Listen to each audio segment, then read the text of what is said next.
Namaskar, welcome to PK's classes. Today we are going to study about the macrolide antibiotics resistance, the mechanism of resistance to macrolide antibiotics. So macrolide antibiotics, before that we should know the mechanism of action, and for the classification and mechanism of action you can refer to our earlier classes. And the macrolide antibiotics, they inhibit the protein synthesis by binding to the 50S subunit of ribosome, and they bind to the 23S ribosomal RNA of the 50S subunit and inhibit the binding of the peptidyl tRNA in the ribosomal P site, and in this way they inhibit the protein synthesis. So the mechanisms by which resistance to macrolides occur: first, there is decreased affinity of the 50S ribosomal subunit for the antibiotic due to methylation of an adenine in the 23S bacterial ribosomal RNA, and mostly in case of the gram-positive organisms. So this is modification of bacterial ribosome. Then second mechanism can be there be drug inactivating mechanisms. Then there can be decrease in influx or increase in efflux. So target modification, efflux system, inactivation of antibiotics, and decrease in influx. These are the basic four mechanisms of resistance. So let us first discuss the target modification. So as you know, the aminoglycoside antibiotic, they bind to the 50S subunit, and in the 50S subunit they bind to the 23S ribosomal RNA. So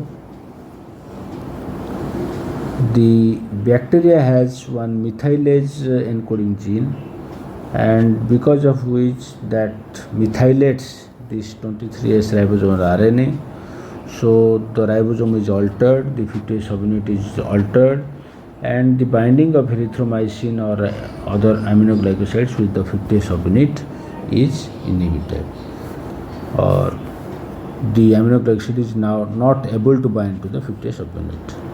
So let us see. Suppose this is the macrolide, and that binds to the A2058 in case of E. coli. In the mechanism, the E. coli has about 2904 nucleotide long, and the 2058, that is the adenine, and this to this site macrolides bind, and this site is required for binding of the peptidyl tRNA in the ribosomal P site. So the protein synthesis is inhibited, and because of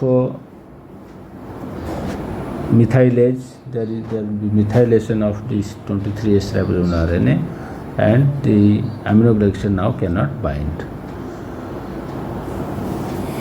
So the enzyme here is the adenyl N-methyltransferase.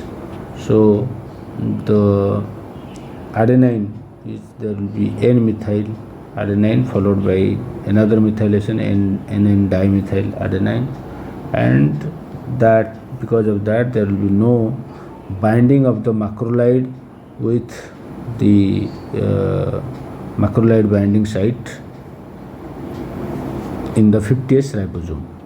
That causes the resistance. So post-transcriptional methylation of an adenine in the 23S ribosomal RNA in case of gram-positive bacteria mostly decrease the affinity of the 50S ribosomal subunit for macrolide antibiotic, and that causes acquired resistance, and this acquired resistance can be both chromosomal as well as plasmid mediated. So both mechanisms can be there. It can be either plasmid mediated or it can be chromosomal. The second mechanism is the efflux system, in which the bacteria throws the aminoglyceride antibiotic out of the bacterial cell. So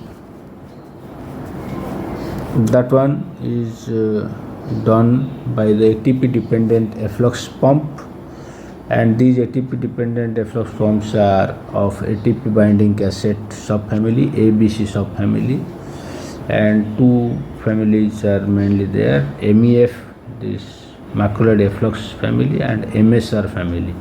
Two families are there, ATP dependent, and you can see the ATP helps in throwing out the macrolide out of the bacterial cell, and the phosphate is released.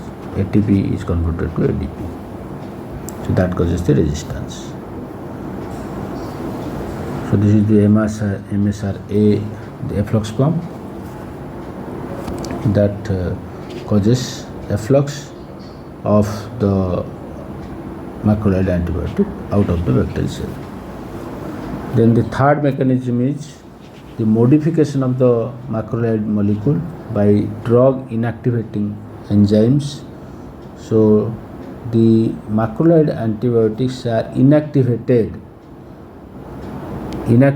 by the action of the enzymes. So this is the third mechanism. So three types of inactivating mechanisms are there. One, phosphorylation by the enzyme phosphotransferase, where the phosphorylation of the 2-hydroxyl of the sugar of macrolide occurs. Then hydrolysis by the enzyme esterases of the macrocyclic lactone occurs. And third is the glycosyl transferase. So glycosylation occurs. So these are the three mechanisms by which the macrolides become inactive, and that causes the resistance. So you can see the example of esterase. So you can see here hydrolysis because of the esterase in the macrolide antibiotic. The fourth mechanism is inability of the organism to take up the antibiotic by altering the membrane permeability. So that decreases the influx. So these are the four mechanisms of resistance to macrolide antibiotics. Thank you.